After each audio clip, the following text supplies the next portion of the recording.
idea of believing something without any evidence tends to make people prepared to do terrible things in the name of their God, because they believe that their God wants them to be a martyr, and they'll go straight to paradise if they do. There's only a minority of them who do that, only an extreme minority. But if the majority of children are brought up to believe that there's some virtue in faith, that there's some virtue in believing something without any evidence, then it will only take a minority to take that really seriously. In a sense, the suicide bombers are the ones who really, really take their religion seriously. And the gentle ones who don't do suicide bombing, they're the ones who don't really take it seriously. But as Sam Harris has said, these people really believe what they say they believe. And they believe it without evidence. And if you believe something without evidence, and if you're taught that it's a virtue to believe something without evidence, then there's no argument that can sway you. Because I can't come along and say, look, I think you're wrong about this because. They say, no, stuff fingers in ears, I've been taught, this is faith. You can't touch my faith. Aber ich glaube, kein Theologe oder kein vernünftiger Priester oder überhaupt kein vernünftiger, auch gläubiger Mensch würde sagen, meine Religion befiehlt mir, andere umzubringen. Also das ist doch ein total falsches Verständnis von Religion, was eben auch missbraucht wird. Of course theologians don't do that, but how many theologians have any power? The point is the vast majority of religious people are not theologians. Moreover, theologians speak with a different voice when they're talking to other theologians or talking to intellectuals than when they stand up in a pulpit. A simple illustration of that is an awful lot of people out in the churches believe literally in the story of Adam and Eve. Now, of course, theologians don't believe in the story of Adam and Eve, but you'd never know that to listen to them preaching. They use the language of Adam and Eve as an allegory, as a metaphor. They don't tell the congregation it's only an allegory or a metaphor. That's an aside. The important point is that, as I said before, it only takes a minority of people to take their religion really seriously. I know theologians don't take their religion really seriously. I know theologians don't go and bomb and kill.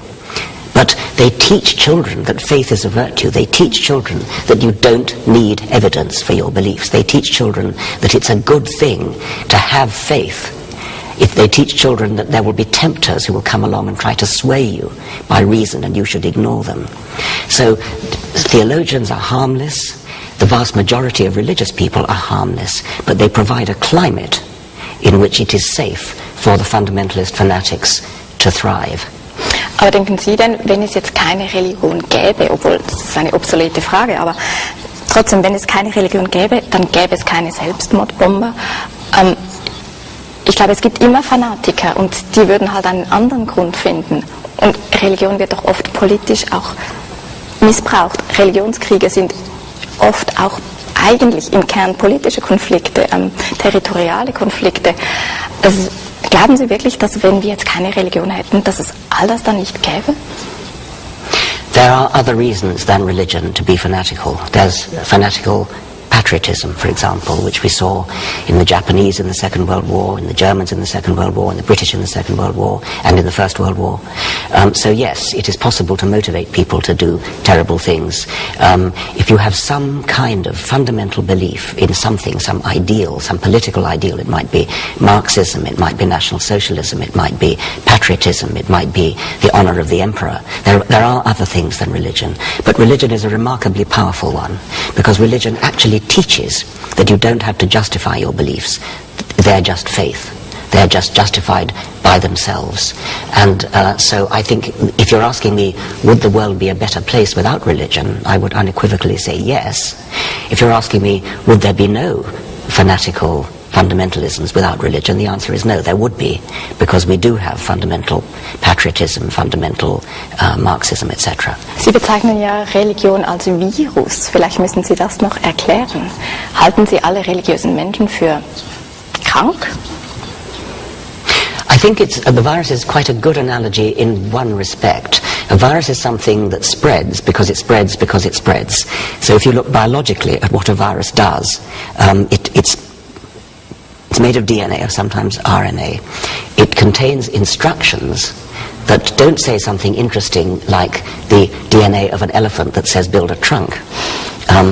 Strictly speaking, you could say the DNA of an elephant says, build a trunk and build legs and build a tail and build ears, all in the service of making more DNA like this. That's what it's all about. So any DNA is, in a sense, saying, make more DNA like me. But in the case of an elephant, using this rather large digression of making a trunk and legs and eyes and so on. In the case of a virus, the digression is much shorter. In the case of a virus, it's just more or less copy me, copy me, copy me, make a duplicate of me, replicate me, spread me around. Now, any idea which passes from brain to brain and says copy me is like a virus. So an example of a mind virus would be one of those so-called chain letters that you get. You get a letter that says, make 6 copies of this letter and pass them on to 6 friends. Well, not all the 6 friends are going to do that, but it only takes a minority and it will spread. And so we've all received these letters. They are pointless, they're a waste of time. Sometimes they contain little bribes. They say, if you make 6 copies of this letter, then you'll receive 10 euros from each person, or whatever it is. Or sometimes they say, if you don't make 6 copies, then you'll have a terrible catastrophe in your life. It only takes a minority of people to believe that, and it will spread. That's a mind virus. I think religion is like that, because I think religion contains messages of reassurance. You'll go to heaven if you believe. Or it contains threats. You'll go to hell if you don't. All it takes is for a message like that to have some appeal or some threat that amounts to an appeal, which will cause it to spread. And some things spread better than others. Advertising people are in the business of thinking up viruses that will spread. People talk about YouTube videos going viral. They spread because they spread because they spread. And I think that religion belongs in that category. Religious ideas belong in that category. And well-organized religions like Roman Catholicism and Islam are collections of mind viruses which thrive in each other's presence. Aber könnte man nicht auch sagen, die Tatsache, dass sich Religion über die Jahrtausende einfach immer hält und die allermeisten Menschen eben im Moment noch jedenfalls doch irgendwie religiös sind, egal wie, dass man sagen müsste, ja offensichtlich dient das irgendwie der menschlichen Evolution, weil warum gäbe es sie sonst noch? You wouldn't have to say that it helps humans in any way. What you could have to say is that it helps itself. Any idea which is appealing, which spreads because it spreads, will spread, and whether or not it helps humans is a quite separate issue. I would say that those religions that have survived, like Christianity in all its various forms, Roman Catholicism, Lutheranism, etc., and Islam, Sunni Islam, Shia Islam, and so on, these are with us because they're very good at spreading. I mean, just like rabies, just like measles, these are highly successful viruses, and that's why they spread. But it doesn't mean they're good for us. Measles is not good for us, chickenpox is not good for us, rabies is not good for us, but they do spread. Aber heißt das, also es gibt in der Evolution verschiedene Dinge, die sind schädlich und trotzdem halten die sich, obwohl die der Evolution nicht dienen, im Gegenteil, obwohl die sogar abträglich sind. Also man hat immer so die Vorstellung, dass sich das Schlechte dann irgendwann mal aussortiert. It depends who they're bad for. Remember that what we're talking about is natural selection in the interests of whatever happens to be being selected. So viruses are good for viruses. They're not good for humans. Much of what we do as humans is good for humans. Much of what lions do as lions is good for themselves as lions. But there's a competition going on in the world. There are lots of different strands of DNA all evolving at the same time, and they have different interests. Lions prosper at the expense of antelopes. Antelopes prosper at the expense of lions. Viruses prosper at the expense of their victims. And so you cannot say just good for evolution. There's no such thing as good for evolution. You have to say good for this particular interest group, which in the case of viruses has very different interests from the interests of humans. Aber ich meine, es ist doch nicht zu bestreiten, dass Religion oder auch die Zugehörigkeit zu einer religiösen Gemeinschaft für viele Menschen eine Stütze im Leben darstellt, dass ihnen das hilft, ihr Leben zu bewältigen. Was ist da so schlecht dran? Well, that's very likely true. There very probably is an element of support in religion. That's a different point that you're now making, and it's a small point, it's a minor point, and it's possible that some people do obtain some sort of consolation from religion. Other people obtain a consolation from drugs, for example. Whether you think that's a good thing is up to you. And I don't want to say one way or the other, but I accept that it might be true. Other people obtain the very reverse of consolation from religion, and people who are terrified out of their wits by the threat of hell, for example, and I get lots and lots of letters, mostly from Roman Catholics actually, saying that they were brought up Catholic and they may even have given up their religion, but they still can't quite shake off that awful, appalling childhood indoctrination when they were told they would roast forever in hell. People are genuinely scared of that. That's not consoling. But in any case, even if religion is consoling, it doesn't make it true. Ich meine, die Frage ist doch, wie bewältigen Menschen ihr Leben? Und jeder muss auf irgendeine Art und Weise sein Leben bewältigen. Und ich kenne einfach viele Leute, die sind nicht traumatisiert von Religion, die haben auch eine sehr offene Art von Religion, aber die sagen, das gibt mir einen Halt im Leben.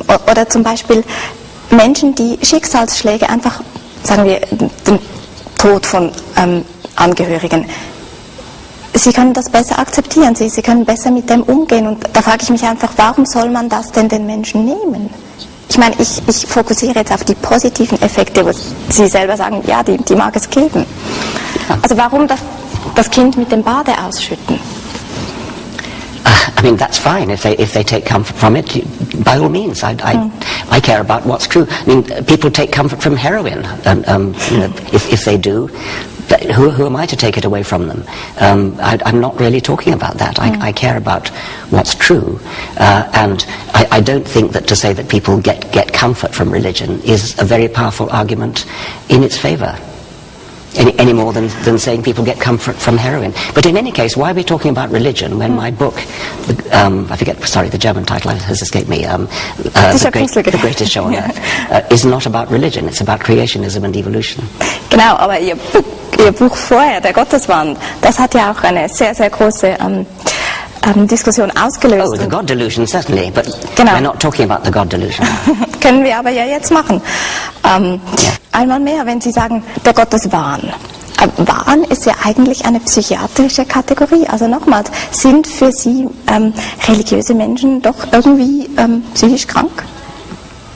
No, I don't think they're mentally ill because there are so many of them, and one wouldn't normally want to use the word mentally ill of a large number of people. What I would say is that if only one person suddenly announced that he believed that some first century Jew turned water into wine, walked on water and rose from the dead, if he was the only person who said that, we would say he was mad. And so it's the only way of excusing the God delusion as not being a mental illness is to say that it's an extremely widespread delusion, and therefore it doesn't really qualify in the same way as people who think they're Napoleon. But actually, if you look objectively at the belief, on the one hand, I think I'm Napoleon, and on the other hand, I think that a first century Jew walked on water and turned water into wine. Both those are equally deluded, both equally absurd.